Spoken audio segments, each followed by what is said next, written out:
আমাদের সনাতন ধর্মে ৩৩ কোটি দেবতা আছে। তাদের মধ্যে হলো ত্রিদেব সবার ওপরে, ব্রহ্মা বিষ্ণু মহেশ্বর। সবাই বলে যে যদি ব্রহ্মা বিষ্ণু মহেশ্বরের চরণে ফুল দেয় তাহলে নাকি ৩৩ কোটি দেবদেবীদের কাছেই সেই ফুলগুলো পৌঁছে যায়। আমরা তো অনেকেই দেখেছি বিষ্ণুদেবের পূজা, নারায়ণ ঠাকুরের পূজা এবং বাবা ভোলেনাথের পূজা।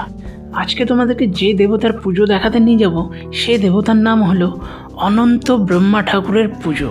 তো হ্যাঁ বন্ধুরা, এটা হলো অনন্ত ব্রহ্মা ঠাকুরের পুজো। তো চলো এবার দেখা যাক। আমরা তো শুধু শুনেছি যে ব্রহ্মদেব শুধু বরদান দেয়। আর হ্যাঁ, বরদান বলে মনে পড়লো রামায়ণের সেই রাবণের কথা। রাবণকেও কিন্তু হয়তো তাকে অমরত্ব দেয়নি, কিন্তু অমর হওয়ার মতনই কিছু একটা বরদান দিয়েছিল। তো চলো বন্ধুরা দেখা যাক যে এই অনন্ত ব্রহ্মা ঠাকুরের পুজো ঠিক কেমন হতে চলেছে। আমরা কিন্তু মেলার অনেক কাছে চলে এসেছি। তো প্রথমে হচ্ছে তোমরা দেখতে পাচ্ছ যে খুব সুন্দর লাইটিং, আর লাইটিংয়ের মধ্যে শিব ঠাকুরের ছবি দেওয়া আছে। তো চলো এখান থেকে আস্তে আস্তে যাওয়া যাক, গিয়ে তোমাদেরকে দেখানোর যে পুজোটা কেমন হবে বা এই ঠাকুরটা কেমন, যেহেতু আমারও এবার প্রথমবারের জন্য দেখা। তো চলো বন্ধুরা যাওয়া যাক। তো সবার প্রথমে আমি কিন্তু আসলাম এই রাস্তা দিয়ে, আর সামনে একটা খুব সুন্দর শিব ঠাকুরের মূর্তি আছে, আর ঠিক তার পাশে এই দিকটাতে আর একটা রাস্তা আছে, মানে এদিক দিয়েও যাওয়া যায়।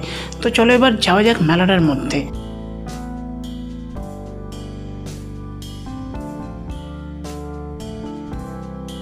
এবার তোমাদেরকে বলে দিই, মেলাটা কিন্তু আর দুদিন থাকবে, মানে শুক্রবার অবধি। তো তোমরা যদি আসতে চাও তাহলে আসতে পারো। আমরা কিন্তু প্রথম দিনই এসেছিলাম, আর দেখতে পাচ্ছ এখানটায় কোনো মানে বিশেষ কোনো মেলা বসেনি, যেহেতু হচ্ছে প্রথম দিন। তো আমরা হচ্ছে আমাদের সাইকেলকে রেখে দিলাম একটা জায়গায়। তো এখানটা কিন্তু পার্কিংয়েরও কোনো জায়গা নাই বা কোনো ব্যবস্থা নাই। তো এবার চলো তোমাদেরকে মেলা তো মানে মোটামুটিভাবে বসেছে। আর এটা হচ্ছে একটা নাগরদোল্লাটাকে কিন্তু এখনও ঠিক করে সাজানো হয়নি। তো যেহেতু হচ্ছে আজকেই প্রথম, ওই জন্য কিন্তু মানে পুরো মেলাটা ফাঁকা ফাঁকা হয়ে আছে।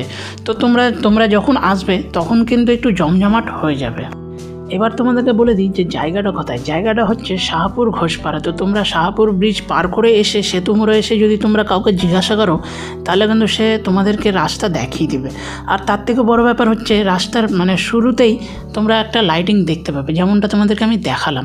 তো এখানটায় হচ্ছে এই ক্লাবের ব্যাপারে মানে কিছু লেখা আছে, যে ক্লাবটা কত সালে উদ্বোধন হয়েছে বা জায়গাটার নাম কি আর এই ক্লাবটার নাম কি। তো এবার তোমরা যদি চাও তাহলে কিন্তু তোমরা এটা দেখতে আসতে পারো। আগামী শুক্রবার অবধি এটা থাকবে।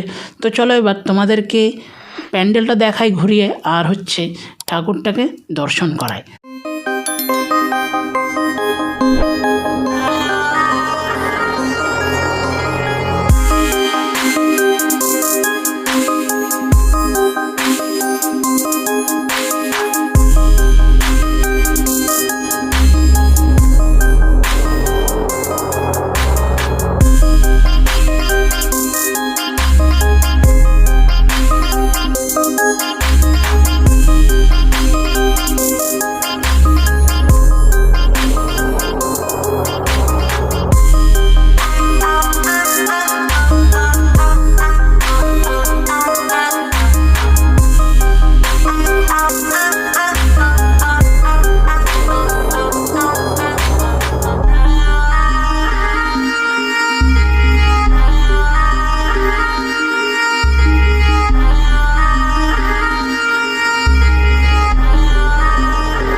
তো এই হচ্ছে আমাদের আজকের অনন্ত ব্রহ্মা ঠাকুর। তো অনন্ত ব্রহ্মা কিসের জন্য তোমরা কিন্তু এবার বুঝতে পারবে যে এই ঠাকুরটার নাম অনন্ত ব্রহ্মা ঠাকুর কেন দেওয়া হয়েছে, বা এই পুজোটার নাম এরকম কেন দেওয়া হয়েছে। তো তোমরা যদি খুব ভালো করে দেখো তাহলে কিন্তু ব্রহ্মা ঠাকুর একদম ওপরে আছে যেমনটা থাকে। এই পুজোটা অনন্ত ব্রহ্মা ঠাকুরের বলে যে শুধু ব্রহ্মা ঠাকুরে এসে তেমনটা কিন্তু না, এখানটায় কিন্তু সমস্ত ঠাকুরই আছে। যেমন ধরে নাও লক্ষ্মী ঠাকুর আছে, নারায়ণ ঠাকুর আছে, বিষ্ণু ঠাকুর আছে, আর হচ্ছে সরস্বতী ঠাকুর আছে, আর আমাদের বাবা ভোলে বাবা আছে, মানে ভোলেনাথ আছে। তো এই সব কটা ঠাকুরকে মিলিয়ে কিন্তু অনন্ত ব্রহ্মা ঠাকুরের রূপটা দেওয়া হয়েছে বা ব্রহ্মা ঠাকুরের পুজোটা শুরু হয়েছে। তো এই পুজোটা শুরু হয়েছে এই ক্লাবে 2011 কি 12 সাল থেকে। তো যতটা পারলাম তোমাদেরকে ভিডিওতে দেখানোর চেষ্টা করলাম। যদি ভিডিওটা ভালো লেগে থাকে তাহলে লাইক করে দিও, যদি কেউ চ্যানেলে নতুন এসে থাকো তাহলে চ্যানেলটা সাবস্ক্রাইব করে নিও। তো চলো বন্ধুরা, দেখা হচ্ছে নতুন কোনো ভিডিওতে, ততক্ষণের জন্য বিরতি নেব। সবাই ভালো থেকো।